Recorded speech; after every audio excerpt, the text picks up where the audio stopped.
કોન્ટેન્ટની ભરમાર છે, પ્રોડક્શન ફૂલ થઈ રહ્યું છે, પણ એમાંથી યુઝફુલ કેટલું અને ઇનડેપ્થ કેટલું એ વિચારવાની જરૂર છે. સ્લોપ શબ્દ આપણે સાંભળ્યો છે. એઆઈ જનરેટેડ કન્ટેન્ટ વિશે આપણે જાણીએ છીએ. તો કન્ટેન્ટ ક્રિએટરનું કન્ટેન્ટ પણ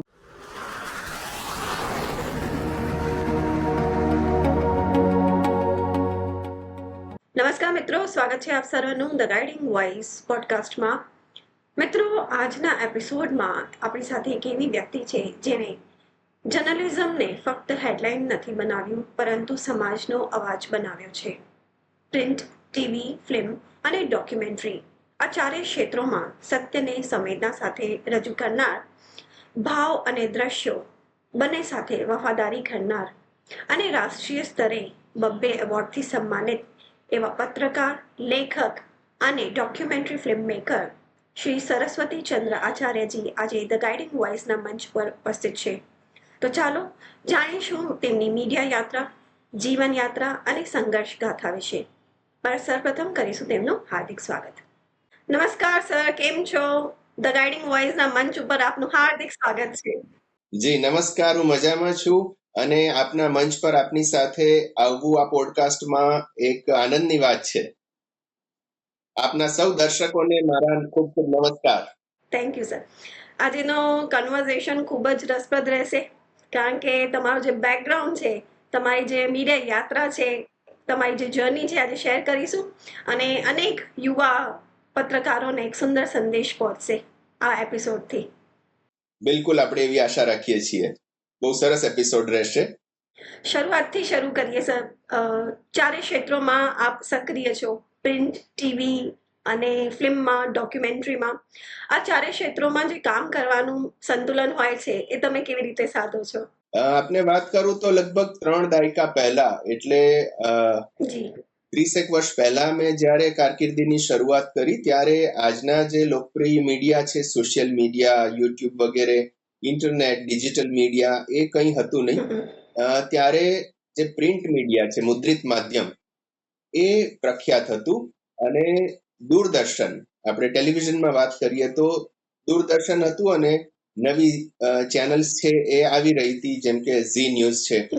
તો એ છે એક મોનોપોલી મીડિયા જેવું હતું કે આ મીડિયામાં આપણે કામ કરવું હોય તો મીડિયા એટલે પ્રિન્ટ મીડિયા, અથવા અખબારમાં કામ કરી શકાય અથવા સામયિકમાં, મેગેઝિનમાં કામ કરી શકાય. એટલે મારી શરૂઆત એ રીતે થઈ. અને એ જ સમયે એક લોકપ્રિય મીડિયા હતું, એ હતું ઓલ ઇન્ડિયા રેડિયો. આજે પણ લોકો સાંભળે છે. ઓલ ઇન્ડિયા રેડિયોની સાથે સાથે સ્પર્ધામાં અત્યારે લોકલ એફએમ પણ આવી ગયા છે. લોકો એફએમ પણ સાંભળતા હોય છે.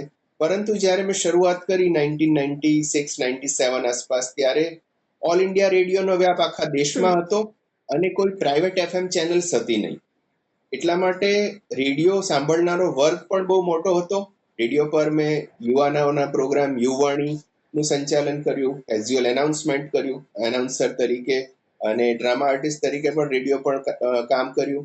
અને આનંદની વાત એ છે કે લોકોનો તરત પ્રતિસાદ, ફીડબેક પણ મળતું હતું. તરત પોસ્ટકાર્ડ દ્વારા કે પત્રો દ્વારા આપણે જે કંઈ કામ કરીએ એના વિશે લોકો પોતાનો અભિપ્રાય પણ જણાવતા હતા. આ રીતે મારી શરૂઆત થઈ. સર, અખબારથી સંચાલન કરીને અને પછી આજે તમે અમદાવાદ ફિલ્મ ફેસ્ટિવલના ફાઉન્ડર પર છો. આજે મીડિયા યાત્રા શરૂઆત થઈ, તેનો સૌથી મજબૂત જે શરૂઆત બિંદુ એ કયું છે? જી, એટલે યાત્રા શરૂ થઈ લોકોની સેવા કે લોકોને ઉપયોગી થવાના હેતુથી. કેમ કે આપ જાણો છો કે છેલ્લી સદીમાં છે એ અલગ અલગ માયના બધા બદલાઈ ગયા છે. છેલ્લા સેંકડો વર્ષથી જે રીતે આપણી હ્યુમન રેસ, માનવજાત કામ કરી રહી હતી, એ બધું જ ટેકનોલોજીના ચેન્જને કારણે, નવા નવા સંશોધનો, ઇનોવેશન અને વૈજ્ઞાનિક શોધખોળને કારણે આખો સમાજ અને આપણી દિનચર્યા, સમાજ જીવન બધું બદલાઈ ગયું છે. મીડિયા એક એવું ક્ષેત્ર છે કે જેના દ્વારા તમે લોકોને સાચી માહિતી આપી શકો છો, એમની તકલીફો દૂર કરી શકો છો, એમની સમસ્યાઓનું સમાધાન કરી શકો છો. ત્યારે કોઈ વ્યક્તિ છે એનું કામ સરકારમાં નથી થતું હોતું, એ કોઈ ફરિયાદીનો કેસ છે એ અદાલતોમાં વિલંબિત થતો જતો હોય છે, ત્યારે ચારે બાજુથી હારીને મીડિયાનો સંપર્ક કરતો હોય છે, ન્યૂઝ મીડિયાનો. અને મીડિયા એને હાઇલાઇટ કરતું હોય છે. અને હાઇલાઇટ કર્યા બાદ ઘણીવાર એના પ્રોબ્લેમનું સોલ્યુશન પણ એને મળી જતું હોય છે. તો આ એક મીડિયાની પ્રાસંગિકતા છે આજના જમાનાની, અને એટલે જ લોર્ડ એડમંડ બર્કે મીડિયા વિશે બ્રિટનની પાર્લામેન્ટમાં કહેલું કે આ ફોર્થ એસ્ટેટ છે, ચોથી જાગીર છે, અને સમાજ સેવા કરવાનો, લોકોને ઉપયોગી થવા માટેનો, લોકોને અપડેટ કરવા માટેનું આ એક શ્રેષ્ઠ ક્ષેત્ર છે કે જેના દ્વારા તમે માત્ર સમાચાર જ નહીં, સમાચાર તો ખરા જ, પરંતુ લોકો કેવી રીતે વધારે સારું જીવન જીવી શકે, સારી આદતો પાડી શકે, એકબીજાને ઉપયોગી થઈ શકે, કેવી રીતે રોગમુક્ત રહી શકે, કેવી રીતે વૈજ્ઞાનિક અભિગમ કેળવી શકે, એ બધા વિશે પણ સારું કામ થઈ શકે છે. અને મારા અંગત રસને કારણે મેં એ દિશામાં પણ કામગીરી કરી. મેં જુદા જુદા રોગો પ્રત્યે અવેરનેસ ફેલાઈ લોકોમાં, કેમ કે જાણકારી છે તો તમે યોગ્ય નિર્ણય લઈ શકશો. અવેરનેસ માટે ઘણી ફિલ્મ્સ બનાવી, પછી એ હાર્ટ કેરની અવેરનેસ હોય, હેલ્થની અવેરનેસ હોય, યોગાસન અને પ્રાણાયામ કરવા બાબતની અવેરનેસ હોય, કે પછી મહિલાઓને લગતા રોગો હોય, કે પછી બ્લડને લગતા આનુવંશિક રોગો, સિકલ સેલ કે થેલેસેમિયા જેવા રોગો હોય, એના માટેના મીડિયા કેમ્પેઇન ડિઝાઇન કર્યા. કેમ કે આપ જાણો છો કે થેલેસેમિયા જેવો રોગ છે એ માતા પિતા દ્વારા પોતાના બાળકને મળે છે, અને ખાસ કરીને જ્યારે માતા અને પિતા બંને થેલેસેમિયા માઇનર હોય ત્યારે બાળકમાં એ જનીન આવવાની શક્યતા, એ રોગ આવવાની શક્યતા વધી જાય છે. અને એમાં પણ ખાસ કરીને કેટલીક કમ્યુનિટીઝ છે, પંજાબી છે, ખત્રી છે, મુસ્લિમ, સિંધી, રઘુવંશી વગેરેમાં અને કેટલાક વિસ્તારોમાં આ રોગ, થેલેસેમિયાનો રોગ ઘણો વ્યાપક છે, અને એની વિશેની અવેરનેસ જ એનો ઉપાય છે. કેમ કે એક વખત બાળક જન્મી ગયું પછી તો ખૂબ તકલીફ થવાની છે. આપણા દર્શકોને હું જણાવી દઉં કે થેલેસેમિયા મેજર જો કોઈ બાળક જન્મતું હોય તો એને પોતાનું જીવન ટકાવી રાખવા માટે નિયમિતપણે બ્લડ ડોનેશનમાં લેવું પડતું હોય છે, સતત દવાઓ લેવી પડતી હોય છે, અને આવું બધું કરવા છતાં પણ કેટલા વર્ષો જીવી શકશે એની કઈ ખાતરી નથી હોતી. તો જ્યારે મા બાપ ગર્ભાધાન કરતા હોય કે લગ્ન કરતા હોય, બાળકને જન્મ આપવાના હોય, એ પહેલા જ જો એમને ખ્યાલ આવી જાય કે અમે થેલેસેમિયા માઇનર છીએ, થેલેસેમિયાના વાહક છીએ, તો એ ચેતી શકે કે જેથી સંભવિત દુષ્પરિણામોથી બચી શકે. અને આવું ત્યારે થઈ શકે કે જ્યારે માતા પિતા પોતાના લગ્ન કરતા પહેલા થેલેસેમિયા ટેસ્ટ કરાવે. એટલે અમે એક સૂત્ર આપ્યું કે જન્મ કુંડળી, જે આપણે સામાન્ય રીતે લગ્ન કરતી પહેલા મળાવતા હોઈએ છીએ, કે જન્મ કુંડળી મેળવતા પહેલા થેલેસેમિયા કુંડળી પણ મેચ કરાવો. અને ઇન્ડિયન રેડ ક્રોસે આ એક સરસ અભિયાન પણ હાથ ધરેલું, અને જેના દ્વારા લોકોમાં ખૂબ અવેરનેસ આવી અને અનેક લોકોને એનાથી ફાયદો થયો. તો મીડિયા દ્વારા આવી રીતે લોકોની સેવા થઈ શકતી હોય છે. નોબેલ લોરિએટ્સ દુનિયાભરના વાઇબ્રન્ટ ગુજરાત વખતે આવેલા, તો એમના ઇન્ટરવ્યુઝ લઈને જેમને મેડિસિન, ફિઝિક્સ, કેમિસ્ટ્રી વગેરે વિષયોમાં નોબેલ પ્રાઇઝ મળેલા છે આંતરરાષ્ટ્રીય કક્ષાએ, એમની પણ અમે ડોક્યુમેન્ટરી બનાવેલી છે. અને આ બધા પ્રયત્નોના કારણે ભારત સરકાર દ્વારા મને નેશનલ એવોર્ડ પણ મળેલો છે સાયન્સ કમ્યુનિકેશન માટે. એ કમ્યુનિકેશન દ્વારા મેં સાયન્સ, હેલ્થ, ઇનોવેશન, ટેકનોલોજીની વાત લોકો સુધી પહોંચાડી. આપણા દેશમાં અનેક લોકો જે ફોર્મલ એજ્યુકેશન નથી પ્રાપ્ત કર્યું, ખેડૂતો છે, કારીગરો છે, પણ એમનામાં બુદ્ધિ છે. કોઈએ 3 પૈડાવાળું ટ્રેક્ટર બનાવ્યું છે, કે કોઈ પોતાના હળને બુલેટ સાથે જોડી દે છે, કે કોઈએ પોતાના સ્થાનિક સમસ્યાનો કોઠાસૂઝથી, વિઝડમથી હલ કાઢ્યો છે, કે પછી કોઈ પોતાના વિસ્તારની કોઈ સમસ્યા છે, પાકની સમસ્યા છે, તો એના માટે કોઈ દેશી દવા શોધે છે, કે કોઈ ઈંધણનો નવો વિકલ્પ શોધે છે. તો આવા રૂરલ ઇનોવેટર્સને પણ મેં પહેલી વખત નેશનલ મીડિયામાં હાઇલાઇટ કર્યા, ટીવી ચેનલ્સ પર બતાવી એમની વાત. તો એનો પણ મને ગૌરવ છે. અને આ માટે મને ગુજરાત સાયન્સ એકેડેમી તરફથી પણ as a media person gold medal મળ્યો છે. તો આ બધા જ ક્ષેત્રો છે. હું યુવા પત્રકારોને પણ કહેવા માંગીશ કે માત્ર રાજકીય કે માત્ર ક્રાઇમ એ જ બીટ નથી કે જેના દ્વારા આપણે જર્નલિઝમ કરી શકીએ, પરંતુ લોકોને વધુમાં વધુ આપણે ઉપયોગી થઈ શકીએ, લોકોને ઉપયોગમાં આવે, એમનું જીવન સરળ કરે એવી માહિતી પણ આપી શકીએ, કે જે આ મીડિયાનો સાચો હેતુ છે, હું માનું છું. સાચી વાત છે સર. તમે જેમ કીધું કે તમને રાષ્ટ્રીય પુરસ્કારથી પણ સન્માનિત કરવામાં આવેલા છે, એ પણ 2 વખત, રાઈટ? રાષ્ટ્રીય સ્તરે 2 વખત ભારત સરકાર દ્વારા તમને એવોર્ડ મળેલા છે. આ સિદ્ધિ પાછળ, સિદ્ધિ તો મળી ગઈ, બધાને ખબર પણ પડી ગઈ, પણ સિદ્ધિ પ્રાપ્ત કર્યા પાછળની જે સંઘર્ષ ગાથા હોય છે, જે મુશ્કેલીઓ સામનો તમે કર્યો, એ વિશે અમારા ઓડિયન્સને જણાવશો? બિલકુલ. કેમ કે કોઈ પણ મહાન કાર્ય છે એકલા હાથે થતું નથી હોતું. એમાં ટીમ વર્ક જોઈએ, પરિવારનો સાથ જોઈએ, અને એક કાર્યક્ષેત્રમાં પણ એક મજબૂત ટીમ જોઈએ. અને કેટલીક વખત આપણે આપણું ધ્યેય પણ નક્કી કરવું પડતું હોય છે કે આપણું ધ્યેય છે એ સારું કામ કરવાની સાથે સાથે પૈસા કમાવાનું છે કે માત્ર પૈસા કમાવાનું છે કે માત્ર ખ્યાતિ પ્રાપ્ત કરવાનું છે કે આપણે જીવનમાં શું કરવું છે. એક વખત આપણે એ બાબતે ક્લિયર થઈ જઈએ કે આપણે કઈ દિશામાં જવું છે, પછી હું માનું છું કે રસ્તો ઘણો સરળ થઈ જતો હોય છે. મને ભારત સરકારના HRD મિનિસ્ટ્રી માનવ સંસાધન વિકાસ મંત્રાલય તરફથી પણ નેશનલ એવોર્ડ મળેલો છે લેખક તરીકે મારી હલો ગુજરાત બુક સિરીઝ માટે. હલો ગુજરાત બુક છે એનું લોકાર્પણ વડાપ્રધાન નરેન્દ્ર મોદીજીએ કરેલું અને આ પુસ્તક છે એ હિન્દી, ઇંગ્લિશ, ગુજરાતી બધી લેંગ્વેજીસમાં અવેલેબલ છે. એમેઝોન પર પણ આ ઉપલબ્ધ છે. જાણીતા અભિનેતા ટાઈગર શ્રોફે એમેઝોન પર એની જે છે પ્રીફેસ પ્રસ્તાવના લખેલી છે. અને ખાસ એની વિશેષતાની આપણે વાત કરું, આપણા સમાજમાં ઘણા સારા લોકો છે કે જે ખૂબ સારું કામ કરી રહ્યા છે પોતપોતાના ક્ષેત્રમાં, લોકોને ઉપયોગી થઈ રહ્યા છે. અહીંયા કેટલાક લોકોની વાત છે મને મારા જીવન મારી કામગીરી દરમિયાન માણેકશા ફિલ્ડ માર્શલ માણેકશા સાહેબ હોય કે ડોક્ટર અબ્દુલ કલામ સર હોય કે સુનિતા વિલિયમ્સ હોય, આ બધા લોકોને મળવાનું થયેલું અને એમાંથી શું શીખી શકાય એ હું વિચારતો. કેટલાક આમાં સમાવેલા લોકોની હું વાત કરું જેને ઇન્ટરવ્યુઝ મેં લીધેલા છે, એમની કોન્ટેક્ટ ડિટેલ સાથે પ્રેરણાદાયી ઇન્ટરવ્યુઝ. તો આમાં સહલેખિકા તરીકે મારા વાઇફ છે મનીષા શર્મા, એમનું પણ યોગદાન રહેલું છે. આમાં મેં એક જે સમાજ સેવિકાનો ઇન્ટરવ્યુ લીધો છે ત્રિવેણી આચાર્ય કે જે મુંબઈમાં રહે છે અને હ્યુમન ટ્રાફિકિંગમાં ફસાયેલી દીકરીઓ અને બાળકોને છોડાવવાનું કામ કરે છે. આપણે મૂવીઝમાં તો આ મુદ્દો જોતા હોઈએ છીએ, પણ 30 વર્ષ પહેલા એમણે પોતાની જર્નલિસ્ટ તરીકેની જોબ છોડી અને દેહ વ્યાપાર, ફોર્સ્ડ પ્રોસ્ટિટ્યુશનના દલદલમાં ફસાયેલી દીકરીઓ અને બાળકોને છોડાવવાનું કામ કર્યું, પુનઃસ્થાપિત કર્યા છે, રિહેબિલિટેટ કર્યા છે, એજ્યુકેટ કર્યા છે અને એમ્પાવર કર્યા છે. તો શિવકૃપાનંદ સ્વામી કે જે આધ્યાત્મિક ક્રાંતિ કરી રહ્યા છે, સમર્પણ ધ્યાન લોકોને શીખવે છે, એમની વાત છે.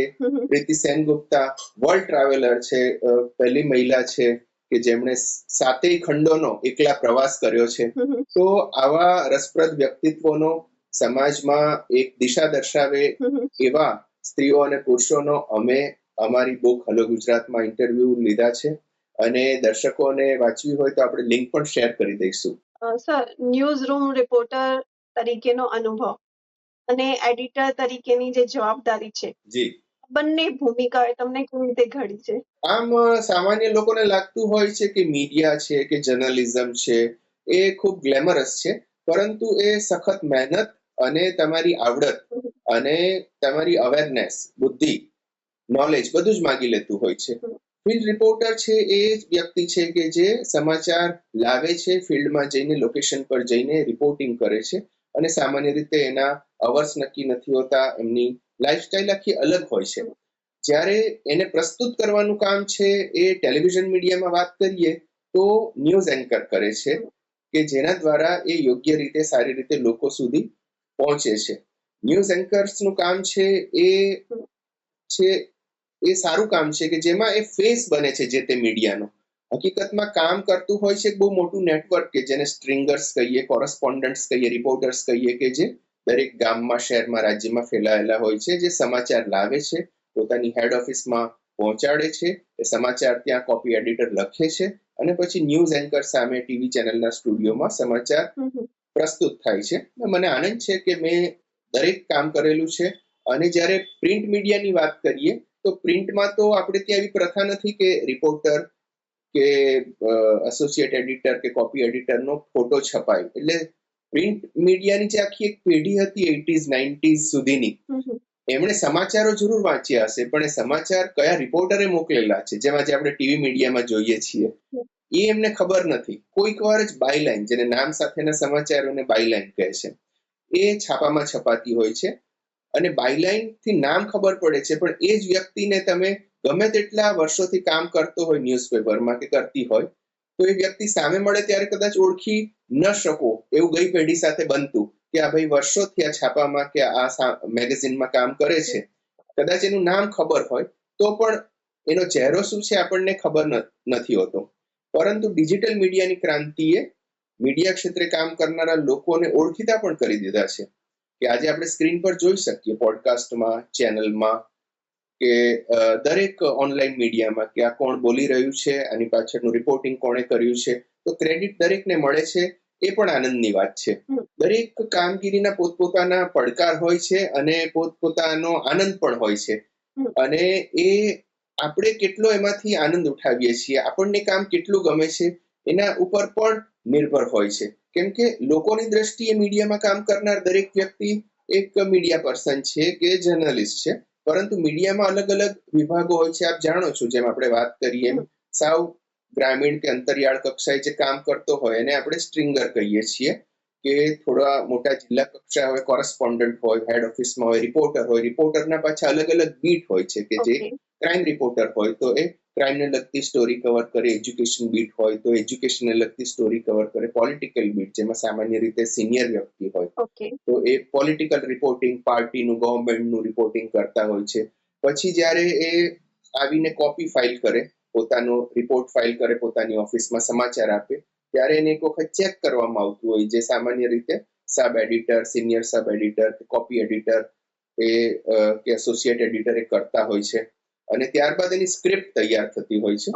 ન્યૂઝપેપર હોય તો એ છપાઈ જતું હોય છે, અથવા ટીવી ચેનલ હોય તો એન્કર શું બોલશે ન્યૂઝના આધારે એ સ્ક્રિપ્ટ તૈયાર થતી હોય છે, જેમાં હોય છે anchor intro, byte, voice over, ફરી એન્કર શું બોલશે ક્લોઝિંગમાં. એ રીતે આખી એક સ્ટોરી તૈયાર થતી હોય છે અને પછી એ પ્રસ્તુત થતી હોય છે રેકોર્ડિંગ દ્વારા સ્ટુડિયોમાં અથવા લાઈવ ટેલિકાસ્ટ દ્વારા, અને દર્શકો સુધી આ રીતે પહોંચતી હોય છે. આ એક પ્રોસેસ રસપ્રદ હોય છે.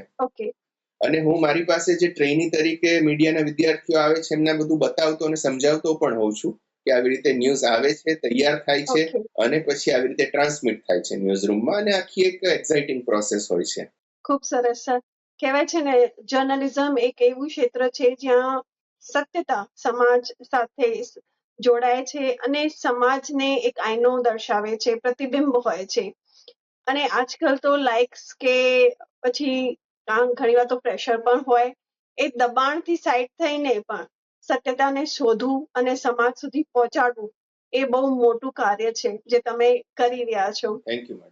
રાજકીય, સામાજિક અને લોક સંસ્કૃતિ આધારિત રિપોર્ટિંગ આ કયું ક્ષેત્ર છે ત્રણેયમાંથી જે તમારા જર્નલિસ્ટને જર્નલિસ્ટ સાથે વધારે જોડે છે?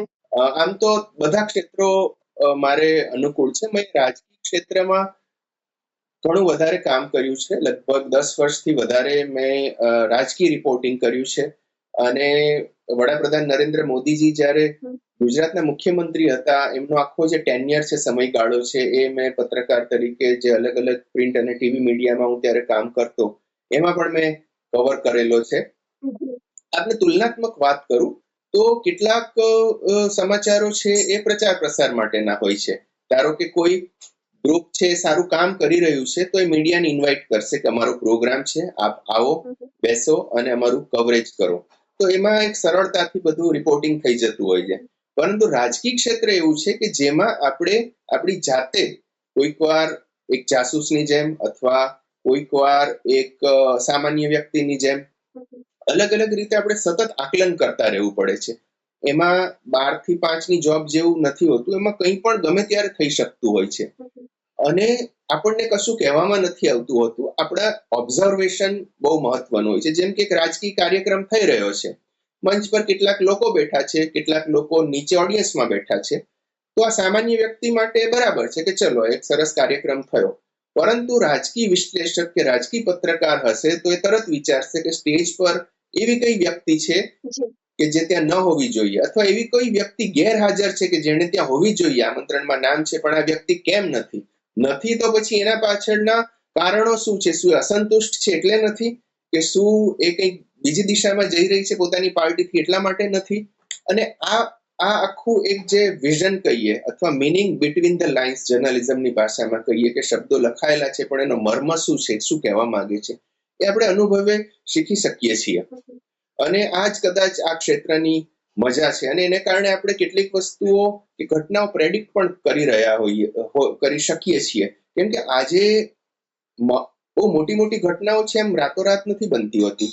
1, 2, 3, 4 એવા સ્ટેપ્સમાં પણ બનતી હોય છે. આપણે લોજિકલ એને લીધે આપણે એક કન્ક્લુઝન પર પહોંચી શકતા હોઈએ છીએ કે આજે કેટલાક નેતાઓ કે એક પાર્ટી આ દિશામાં જઈ રહી છે, એમના કાર્યકરો આવું કરી રહ્યા છે, કે સરકાર આ નિર્ણય લઈ રહી છે, તો 2, 4, 6 મહિના પછી એનું શું પરિણામ આવશે. આપણે આજકાલ ચૂંટણી ઘણી હાઈટેક થઈ ગઈ છે. આપ SIR ને બધાની પ્રવૃત્તિ જોતા હશો. અત્યારે મતદારોની પાછી નોંધણી, પુનઃ નોંધણીનું કામ ચાલી રહ્યું છે. છેલ્લા કેટલાક વર્ષોમાં મતદાનને લગતી બાબતો, જેને સેફોલોજી કહે છે, કે કઈ દિશામાં મતદાનની પેટર્ન હશે, કયા પોકેટમાં કેટલા મતદારો છે, સ્ત્રીઓ છે, પુરુષો છે, કઈ જ્ઞાતિના છે, કયા વય જૂથના છે, એમની માનસિકતા શું છે, એના આધારે આકલન કરવાની પ્રવૃત્તિ વિકસી છે. કેટલીક સંસ્થાઓ, વ્યક્તિઓ અને કંપનીઓ પણ આ માર્કેટમાં આવી છે. અને આ બધું કંઈક અંશે પ્રેડિક્ટ થઈ શકે એવું હોય છે કે જેની પાસે ડેટા છે અને જેની પાસે જૂના ટ્રેન્ડ છે, એ લોજિકલ અને એક્સપિરિયન્સ થિંકિંગ કરીને ચૂંટણીના પરિણામોની દિશા નક્કી કરી શકાતી હોય છે મહદઅંશે. 100% તો કોઈ ન કહી શકે, પણ 50 to 90% વચ્ચે એ એક્ઝિટ પોલ કહીએ કે એક લોજિકલ રિસર્ચ કહીએ, એ થઈ શકતું હોય છે. કે અલગ અલગ મુદ્દાઓ છે, એના માટેના સેમ્પલ ટેસ્ટ કરવામાં આવતા હોય છે લોકોના ગ્રુપના. એ ઉપરાંત અંડરકરન્ટ શું છે કે જે આપણને દેખાઈ નથી રહ્યો, પણ લોકોનું માનસ કઈ દિશામાં વિચારે છે, અને છેલ્લા 3, 4, 5, 6 દિવસમાં એમાં શું ટર્ન આવી રહ્યો છે, આ બધાના આધારે લોકશાહીમાં ચૂંટણીઓના પરિણામો વિશેનું સટીક વિશ્લેષણ થઈ શકતું હોય છે. હું વિવિધ ન્યૂઝ મીડિયામાં પણ આ પ્રકારની રાજકીય અને આંતરરાષ્ટ્રીય મુદ્દા પરની ડિબેટમાં જતો હોઉં છું અને એમાં મારા વિચારો વ્યક્ત કરતો હોઉં છું. અને ઇલેક્શન રિસર્ચના પણ મેં કામ કરેલા છે એઝ અ પોલિટિકલ જર્નલિસ્ટ તરીકે. એટલે એ પણ એક કારકિર્દીનો ભાગ છે. અને એના કારણે વિવિધ લોકોને મળવાનું, વિવિધ વયજૂથના લોકો સાથે સંવાદ કરવાની તક મળતી હોય છે. લોકોનું માનસ જાણવા માટે ની પણ એક પ્રક્રિયા છે કે એ લોકો શું માને છે, શું વિચારે છે, એ બધું જાણવું ઘણું ઇન્ટરેસ્ટિંગ હોય છે. સાચી વાત છે સર, ખૂબ સરાહનીય કાર્ય કરી રહ્યા છો આપ. ઘણા એવા સમાજના વ્યક્તિઓ સાથે મુલાકાત કરવાનું, તેમના ઇન્ટરવ્યુઝ લેવાનું. તમને સર ક્યારે એવું થયું હતું, આજ જે આપણે પોડકાસ્ટ કરી રહ્યા છે, મને મનમાં વિચાર આવતો હતો કે તમે કેટલા સેલિબ્રિટીના ઇન્ટરવ્યુ લીધા છે, જે હું તમારો ઇન્ટરવ્યુ લઉં છું, તમને કેવું લાગે છે? મેમ, આપના પોડકાસ્ટમાં મને આપ આજે ઇન્ટરવ્યુ લઈ રહ્યા છો, મને ગૌરવ થઈ રહ્યું છે. અને મને બહુ સારું લાગી રહ્યું છે, કેમ કે આપનું ઘણું પ્રતિષ્ઠિત પોડકાસ્ટ છે, એના પર આવવું પણ એક આનંદની વાત છે. અને સાથે સાથે જે કંઈ કામગીરી કરી હોય એનો એક રિવોર્ડ મળી રહ્યો હોય, એ પણ આનંદની વાત છે. કેમ કે આપણે કોઈ પણ મનુષ્ય કામ કરતો હોય, એનું પ્રમુખ ઉદ્દેશ હોય છે પૈસા કમાવાનો તો હોય જ છે, સાથે સાથે ગમતી પ્રવૃત્તિ કરવાનો પણ હોય છે. અને રિવોર્ડમાં એક પોતાની કદર થાય, પોતાને પોતે કરેલું સારું કામ છે વખણાય, એ પણ એક મનુષ્યનો સ્વભાવ હોય છે. તો મને આનંદ છે કે મારી કામગીરીને આપ આ રીતે બિરદાવી રહ્યા છો, અને મારી વાતને, મારા અત્યાર સુધીના અનુભવને, મારા વર્ક પ્રોફાઇલને આપના માધ્યમ દ્વારા આપણે દર્શકો સુધી પહોંચાડી રહ્યા છીએ. અને મને આનંદ થશે કે કોઈ પણ આપણા દર્શકને કંઈ પૂછવું હોય, કંઈ માર્ગદર્શન મેળવવું હોય, તો પણ હું એમને ઉપયોગી થઈશ, તો મને ખૂબ આનંદ થશે. સર, તમે અમેરિકા, દિલ્હી, મુંબઈ, ગાંધીનગર વિવિધ શહેરોમાં વિવિધ મીડિયા કલ્ચર સાથે કામ કર્યું છે. શું લાગે છે, બિહેવિયર જે ડિફરન્સ હોય છે ક્યાં દેખાય છે? મેં ગુજરાતમાં તો અમદાવાદ, ગાંધીનગર વિવિધ સ્થાનોએ કામ કર્યું જ છે, પણ બહાર કામ કરવાથી આપણો વ્યાપ ખૂબ વધતો હોય છે. આપણે જાણીએ અજાણીએ ઘણું શીખતા હોઈએ છીએ. મુંબઈની વાત કરું તો મુંબઈ એ આમ તો બીજું ગુજરાત જેવું જ છે, કેમ કે ત્યાં બહુ મોટી સંખ્યામાં ગુજરાતીઓ, પારસીઓ વસે છે. અને તમને ખાલી ગુજરાતી આવડતું હોય તો પણ તમે ત્યાં ગુજરાતી મીડિયામાં તો કામ કરી જ શકો છો, એટલા બધા લોકો છે. પણ દિલ્હીનું થોડુંક કલ્ચર અલગ છે. પણ દિલ્હી સાથે પણ મારો બહુ જૂનો નાતો રહેલો છે, કેમ કે હું જ્યારે 19 વર્ષનો હતો ત્યારે કોલેજમાંથી NCC નેવલ વિંગમાંથી મારી રિપબ્લિક ડે પરેડમાં માર્ચ કરવા માટે સિલેક્શન થયેલું. એટલે મારા માટે દિલ્હી એક યાદગાર સ્મૃતિ જેવું શહેર છે. અને મુંબઈમાં આપણે જોઈએ છીએ કે ફિમેલ મીડિયા પર્સન્સ પણ ઘણા હોય છે, અને રાત્રે પણ એ લોકો કામ કરતા હોય છે. દિલ્હીનું થોડુંક કલ્ચર અલગ છે, પણ મને લાગે છે કે આપણે કોઈ પણ સ્થાનના કલ્ચરને સમજી લઈએ, ત્યાંના પ્લસ માઇનસને જાણી લઈએ તો આપણે એની સાથે વધારે એડજસ્ટ થઈ શકતા હોઈએ છીએ. ખાસ કરીને પોલિટિકલ રિપોર્ટિંગ જેમણે કરવું છે નેશનલ લેવલે, એમને તો સંસદ અને પ્રાઇમ મિનિસ્ટર ઓફિસ અને દિલ્હી છે એટલે દિલ્હીમાં જ જવું પડશે. પરંતુ અમેરિકાની વાત કરું તો એક ગુજરાતી અને ભારતીય પત્રકાર તરીકે મારો ત્યાં નોર્થ અમેરિકામાં કામ કરવાનો સમયગાળો પણ ઘણો રસપ્રદ રહ્યો. આપ જાણો છો કે આપણે આપણા રાજ્યની બહાર જઈએ ત્યારે આપણે ગુજરાતી તરીકે ઓળખાતા હોઈએ છીએ, અને ભારતની બહાર જઈએ ત્યારે આપણે ઇન્ડિયન કે એશિયન તરીકે ઓળખાતા હોઈએ છીએ. અને આવી રીતે નાની નાની બાબતો જે આપણે અહીંયા ઘણી બધી પકડીને બેઠા હોઈએ છીએ, બધી બહુ મેટર કરતી નથી હોતી. અમેરિકામાં 1, 2, 3 જનરેશન્સથી સ્થાયી થયેલા ભારતના ભારતીયો અને અમેરિકન સાથે જે રિપોર્ટિંગ કર્યું એના આધારે મને ત્યાં એવોર્ડ પણ આપવામાં આવેલો 15મી ઓગસ્ટ 2008ના દિવસે ન્યૂજર્સીમાં સરકાર દ્વારા, જેમાં અમેરિકાના જાણીતા નેતાઓ અને અધિકારીઓ પણ ઉપસ્થિત રહેલા. અને એ એટલા માટે કે મેં એક બ્રિજ જેવું કામ કર્યું. આપે અગાઉ વાત કરી કે મીડિયા છે એ ડિવાઈડ પણ કરી શકે છે અને કનેક્ટ પણ કરી શકે છે, પણ મીડિયા જ્યારે કનેક્ટ કરી શકે છે ત્યારે એમાં લોકોનો ફાયદો થાય છે, દેશનું હિત સચવાય છે અને સૌનું ભલું થાય છે. સાચી વાત છે. તમે બહુ મોટી વાત કરી અને બહુ ઊંડી વાત કરી છે આજે, કે મીડિયા જે છે એ ડિવાઈડ પણ કરી શકે છે અને મીડિયા એક કનેક્ટ પણ કરી શકે છે. આપણે મીડિયાને કઈ રીતે ઉપયોગ કરીએ છીએ એ આપણા ઉપર ડિપેન્ડ હોય છે, રાઈટ? બિલકુલ. સર, આપે સ્ટાર ન્યૂઝમાં, Zee news, Nepal one, India TV, ઘણા બધા મોટા ચેનલોમાં પણ કામ કર્યું છે. આ અનુભવ તમારા પર્સનાલિટીને કેવી રીતે ડેવલપ કર્યું, કે તમને કરિયર શેપિંગમાં કઈ રીતે મદદરૂપ બન્યું? સારા લોકો સાથે કામ કરવાથી આપણે પણ સારા બનતા જતા હોઈએ છીએ. સિનિયર્સ પાસેથી આપણે ઘણું બધું શીખવા મળતું હોય છે. દરેક ચેનલની વાત કરું તો દરેકનો પોતાનો એક ઓડિયન્સ હોય છે, દરેકનો પોતાનો એક શ્રોતા વર્ગ હોય છે, અને સામાન્ય રીતે એના માટે ચેનલ્સ કામ કરતી હોય છે. મેં સ્ટાર ન્યૂઝ, ડીડી ન્યૂઝ અને બીજી કેટલીક નેશનલ ચેનલ્સના ક્રાઇમ શો માટે પણ કામ કર્યું છે. ઇન્ડિયાઝ મોસ્ટ વોન્ટેડ છે, તો જેમાં ક્રાઇમની સ્ટોરીઝ કવર કરવાની થતી. આપને એક ઉદાહરણ આપું તો 20 વર્ષ પહેલા ધોળકામાં સબ જેલમાંથી 4 કેદીઓ ભાગી છૂટેલા જેલ તોડીને.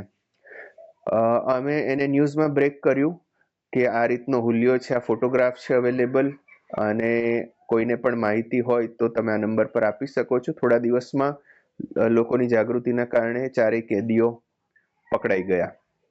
તો ચેનલનું પણ પોતાનું ઓડિયન્સ હોય છે, એ જ રીતે ટાઈમિંગ અને શોનું પણ પોતાનું ઓડિયન્સ હોય છે. ક્રાઇમ શો જોનારો એક અલગ વર્ગ હોય છે, સામાન્ય ન્યૂઝ જોનારો અલગ હોય છે, જનરલ સમાચારો કે પ્રોગ્રામ્સ જેને કઈ રેકોર્ડેડ પ્રોગ્રામ્સ હોય અલગ અલગ, એ જોનારો એક અલગ વર્ગ હોય છે. એટલે આપણે એ જાણી લેવું પડે કે આપણે જે મીડિયા માટે કામ કરીએ છીએ એનું અપ્રોપ્રિએટ ઓડિયન્સ શું છે અને ઓડિયન્સ શું ઈચ્છે છે. કેમ કે અલ્ટિમેટલી આપણે દર્શકો માટે કામ કરીએ છીએ, લોકો માટે કામ કરીએ છીએ.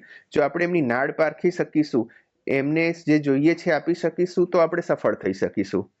બિલકુલ, બિલકુલ સમજ છું સર. સર, આજના ડિજિટલ યુગની વાત કરીએ, કે આજનો યુગ ડિજિટલ યુગ, આ ડિજિટલ યુગમાં મીડિયા ક્યાં સફળ થઈ રહ્યું છે અને ક્યાં ભટકી રહ્યું છે, શું લાગે છે તમને? અત્યારે કોન્ટેન્ટની ભરમાર છે, પ્રોડક્શન ફૂલ થઈ રહ્યું છે, પણ એમાંથી યુઝફુલ કેટલું અને ઇનડેપ્થ કેટલું એ વિચારવાની જરૂર છે. સ્લોપ શબ્દ આપણે સાંભળ્યો છે, એઆઈ જનરેટેડ કન્ટેન્ટ વિશે આપણે જાણીએ છીએ. તો કોન્ટેન્ટ ક્રિએટ કરવું બહુ ઇઝી થઈ રહ્યું છે, અને એને કારણે નકામું કન્ટેન્ટ કે ખોટું કન્ટેન્ટ કે મિસગાઈડ કરનારું કન્ટેન્ટ પણ મોટા પ્રમાણમાં બની રહ્યું છે. એ વિવેક કરવાનો હોય એ ટાઈમે દર્શકો માટે અત્યારે ચેલેન્જ ઊભી થઈ રહી છે, કન્ટેન્ટ વ્યુઅર્સ માટે, કે આ કન્ટેન્ટ સાચું હશે કે ખોટું હશે. કેમ કે ખોટું કન્ટેન્ટ પારખવા માટે દરેક દર્શક પાસે શક્તિ નથી હોતી. હોશિયાર વ્યક્તિ સમજી જાય કે આ વાત ખોટી છે, મિસગાઈડેડ છે અથવા એજન્ડા છે, કે આની પાછળ કોઈ ખોટો હેતુ રહેલો છે. એટલા માટે એક શબ્દ પણ લોકપ્રિય થયેલો છે કે વેબકૂફ. જેમ બેવકૂફ શબ્દ છે, એમ વેબ પરની બધી જ વાતને સાચી તમે માની લેશો તો તમે વેબકૂફ છો, અને એને કારણે તમે ડિજિટલ એરેસ્ટ કે પછી સાયબર ક્રાઇમનો ભોગ પણ બની જશો. એટલે તમારે આંખ કાન મગજ બધું ખુલ્લું રાખીને કન્ટેન્ટ જોવું પડશે. અને કોઈ પણ કન્ટેન્ટ પર તમે આજના જમાનામાં આંધળો વિશ્વાસ નથી કરી શકતા, કેમ કે કોન્ટેન્ટ છે એ માત્ર દરેક કોન્ટેન્ટ તમારા માટે નથી બન્યું. કોન્ટેન્ટ ક્રિએટરનો શું હિડન એજન્ડા છે એ પણ વિચારવું જરૂરી છે, કે પોતાનું પ્રમોશન કરવા માંગે છે, તમને કોઈ બાબત સાથે જોડવા માંગે છે, પ્રોડક્ટ વેચવા માંગે છે, કે કોઈ વસ્તુ, વ્યક્તિ, પંથ કે પાર્ટીનો પ્રચાર પ્રસાર કરવા માંગે છે. એ તમે જો સમજી જશો, તમે કેટલાક બેઝિક ક્વેશ્ચન્સ નો જવાબ મેળવી લેશો તો તમને ખ્યાલ આવશે અને ખોટા કન્ટેન્ટથી બચી શકશો. મેં આપને પહેલા પણ કહ્યું એમ અત્યારે કોન્ટેન્ટનું પ્રદૂષણ પણ બહુ વધી રહ્યું છે. કોન્ટેન્ટ વધી રહ્યું છે એમ કોન્ટેન્ટનું પોલ્યુશન પણ બહુ વધી રહ્યું છે. એનાથી બચવાની ખાસ જરૂર છે અને ખાસ કરીને બાળકોને પણ બચાવવાની જરૂર છે. આપણે જોયું કે ઓસ્ટ્રેલિયામાં પ્રતિબંધ આવી ગયો, 12 વર્ષથી નાના બાળકો સોશિયલ મીડિયા વાપરી ન શકે. બીજા કેટલાક દેશોમાં પણ ટૂંક સમયમાં એવો પ્રતિબંધ આવી શકે એમ છે, કે જેથી બાળ માનસ જે સાચું ખોટું સારું ખરાબ વિચારી નથી શકતું, જલ્દી પ્રભાવિત થઈ જતું હોય છે કોન્ટેન્ટથી, એ બચી શકે અને સમાજને ફાયદો થાય. ભારતમાં ક્યારે પ્રતિબંધ આવશે સર? હું માનું છું પ્રતિબંધ ન આવે ત્યાં સુધી લોકોએ પોતે સમજી લેવાની જરૂર છે. પેરેન્ટલ કંટ્રોલ પણ એટલો જ જરૂરી છે. આજકાલ આપણે જોઈએ છીએ કે નાના બાળકને આપણે મોબાઈલ આપીએ તો જે જમે છે. કોઈ આપણે આપણી વાત મનાવવી હોય એની પાસે તો આપણે એને ગમતો શો જોવા દેવો પડે છે. આ બધું એટલા માટે થાય છે, એનું એક કારણ એ પણ છે કે આપણી પાસે ટાઈમ નથી. જો માતા પિતા કે કોઈ પરિવારનું સભ્ય એને કહે કે ચાલ હું તને એક એવી સ્ટોરી મોઢેથી સંભળાવીશ, મારી સામે બેસ, કે તું મોબાઈલને ભૂલી જઈશ. સ્ટોરી ટેલિંગની સ્કિલ નથી, કમ્યુનિકેશનની સ્કિલ નથી, આપણે એની સાથે સારી રીતે વાતચીત નથી કરી શકતા, એટલે જલ્દી બોર થઈ જાય છે અને આનંદ છે પોતાનો ડિવાઇસમાં કે ગેજેટમાં શોધે છે. અને બીજું કારણ એ પણ છે કે વિભક્ત કુટુંબો થયા છે. દાદા દાદી, કાકા કાકી, કોઈ પરિવારમાં વડીલો સાથે નથી, ટાઈમ આપી શકે એવા વડીલો પણ સાથે નથી કે જે એની સાથે સંવાદ કરી શકે. વ્યક્તિ છે ને એ એકલો રહેવા માટે કોઈ પણ વ્યક્તિ નાની હોય કે મોટી ટેવાયેલી નથી, અને કંપની જોઈએ, એને કમ્યુનિકેશન કરવા જોઈએ. અને જ્યારે જીવંત વ્યક્તિ સાથે ન કરી શકે ત્યારે એઆઈ સાથે કરે, ત્યારે ઇન્ટરનેટ સાથે કરે, ત્યારે સોશિયલ મીડિયા સાથે કરે. એટલે આપણે એકબીજાની હૂંફ, સહારો પણ બનવું પડશે અને એકબીજા માટે ઉષ્મા પણ કેળવવી પડશે. નહીતર તો લોકો ટેકનોલોજીથી જોડાવાને બદલે ટેકનોલોજીના કારણે એકબીજાથી છૂટા થયા કરશે. આજે આપ જાણો છો કે ચાઇના, જાપાન જેવા દેશોમાં યુવાનોની સંખ્યા ઓછી છે, બાળકો તો સાવ ઓછા જન્મે છે, વડીલોની સંખ્યા વધારે છે. વસ્તી દિવસે દિવસે ઘટી રહી છે. જેટલા લોકો જન્મે છે એનાથી વધારે લોકો મરી રહ્યા છે. દરેક વ્યક્તિ ખૂબ જ એકલતા અનુભવે છે. ત્યાં એક બાળકની જવાબદારી માટે હોય છે. એક બાળક જ્યારે મોટું થાય, યુવાન બને, તો એણે અનેક વૃદ્ધોને સાચવવાના હોય છે, માતા પિતા, કાકા કાકી, શક્ય છે કે એ સિવાયના કેટલાક નેબર્સ. તો આપણે ભારતમાં તો અત્યારે સારી વાત એ છે કે યુવાનોની વસ્તી પણ સારી છે અને ડેમોગ્રાફિકલી આપણે આઈડિયલ સ્થિતિમાં છીએ. સોશિયલ મીડિયા આપણે કંટ્રોલ કરી રહ્યું છે કે આપણે એને કંટ્રોલ કરી રહ્યા છે, એ મહત્વની વાત છે, એ સમજવા જેવી વાત. સોશિયલ મીડિયા અને ઇન્ટરનેટ બહુ મોટું માર્કેટ છે. આ બહુ મોટું માર્કેટ છે. હવે આપણે માર્કેટનો હિસ્સો, એમના ગ્રાહક બની રહેવું છે કે આપણે એમાંથી ફાયદો લેવો છે, એ આપણી ઉપર છે. એને આધારે આપણે નિર્ણય કરવાનો છે. સર, જેમ તમે જાણો છો, આ પોડકાસ્ટનું નામ છે ધ ગાઈડિંગ વોઇસ. હું તમારાથી જાણવા માંગીશ કે તમારા ગાઈડિંગ વોઇસ કોણ છે? હું માનું છું કે આપણા સૌના ગાઈડિંગ વોઇસ પરમ કૃપાળુ પરમાત્મા તો હોય જ છે, પણ જેમણે આપણને જન્મ આપ્યો છે એ માતા પિતા, કે જેમણે આપણી પરવરિશમાં, આપણા વિકાસમાં જેમનું સૌથી મોટું યોગદાન છે, એ સૌથી મોટા ગાઈડિંગ વોઇસ છે. કેમ કે એમના સેક્રિફાઈસ વિના, એમના માર્ગદર્શન વિના કદાચ એ બધું ન શક્ય બને કે જે આજે થઈ રહ્યું છે. અને સાથે સાથે એક છોડને જે માળી જે રીતે ડેવલપ કરે બાગમાં, એવી જ રીતે જો સારા ગુરુજનો ન મળ્યા હોત, સારા શિક્ષકો, પ્રોફેસર્સ ન મળ્યા હોત, તો કદાચ આપણે એટલા પ્રતિભાશાળી ન બની શકીએ કે જેટલું આપણામાં અંદર પડેલું છે. અને સાથે સાથે પરિવારના તમામ સભ્યોનો સહયોગ પણ એટલો જ જરૂરી છે. કેમ કે મેં કહ્યું એમ, મોટા કામ કરવા હોય ને તો એકલા હાથે નથી થતા. પેલું અંગ્રેજીમાં એક કહેવત છે ને કે if you want to walk, છેલ્લે વોટ ઇઝ યોર સક્સેસ મંત્ર? આપણે જ આપણી જાતનું એવોલ્યુશન કરવાનું છે, આપણે જ આપણને માર્ક્સ આપવાના છે અને ગઈકાલ કરતા આજે વધારે બહેતર થઈને આવતીકાલે વધારે સારા થઈએ એ જ કરવાનું છે. કેમ કે લોકોનો ઓપિનિયન તો બદલાતો રહેતો હોય છે. જ્યારે આપણને કોઈ એવોર્ડ મળે ત્યારે આપણને આનંદ થાય, જ્યારે આપણને કોઈ સન્માન મળે ત્યારે આપણને થાય કે આપણે સાચી દિશામાં જઈ રહ્યા છીએ.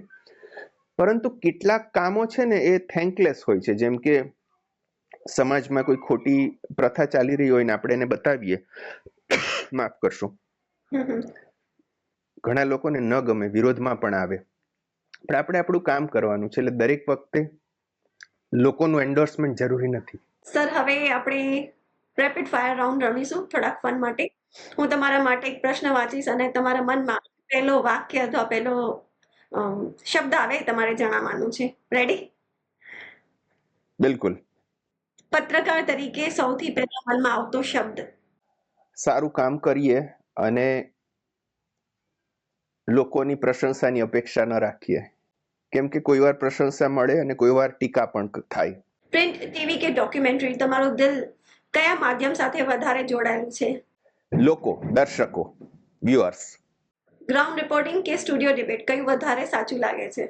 બંને એકબીજાના પૂરક છે, પણ ઓન સ્ક્રીન જે દેખાય એની લોકો પર વધારે અસર થતી હોય છે. That means studio debate. તમે લખેલી અથવા બનાવેલી કઈ એક સ્ટોરી જે તમને આજે પણ ગર્વ કરાવે છે? હ્યુમન ટ્રાફિકિંગ સર્વાઈવર્સની જાબાલા, કે જેમાં ટ્રાફિક થયેલા લોકોએ કેવી રીતે નવું જીવન શરૂ કર્યું એની વાત છે. આજનું ન્યૂઝ મીડિયા સ્પીડ વધુ છે કે ડેપ્થ ઓછી છે? સ્પીડ વધુ છે, ડેપ્થ ઓછી છે. રિસર્ચની વધારે જરૂર છે. જો પત્રકાર ના હોત તો કયા પ્રોફેશનમાં હોત? મે બી લોયર, LLB કરેલું છે, ગવર્મેન્ટ ઓફિસર અથવા સોશિયલ વર્કર. સત્ય જે છે એ સમજાવવું મુશ્કેલ છે કે છુપાવવું મુશ્કેલ છે? સત્ય આપણી સામે જ હોય છે, આપણે ઘણીવાર જોઈ નથી શકતા હોતા. કેટલાક લોકો એમાં આપણને મદદ કરે છે, પણ સત્ય જોવા માટે આપણે જ મહેનત કરવી પડે, આપણે જ આંખો ઉગાડવી પડે, આપણે જ આપણું સત્ય જોઈ શકીશું. એવી દ્રષ્ટિ ખાલી હોવી જોઈએ, એવી નજર હોવી જોઈએ કે હા, સત્ય આપણી સમક્ષ છે, તેને જોવાની થોડી મહેનત કરીએ. જેમ તમે કીધું ને, આંખ ઉગાડવાની જરૂર છે. Thank you very much, Saraswati Chandracharya, for joining our platform and sharing a wonderful journey. મને લાગે છે કે જે તમારી મીડિયા યાત્રા છે, જર્નલિઝમ પ્રતિ જે તમારી પ્રતિબદ્ધતા છે, એ જર્નલિઝમને એક ઊંચાઈ સુધી લઈ ગઈ છે અને ભવિષ્યમાં પણ તમે આવી રીતે સરસ, સરાહનીય સમાજ માટે, લોકો માટે કાર્ય કરતા રહો. So thank you very much. Thank you and thank you your platform also. ખૂબ ખૂબ આભાર.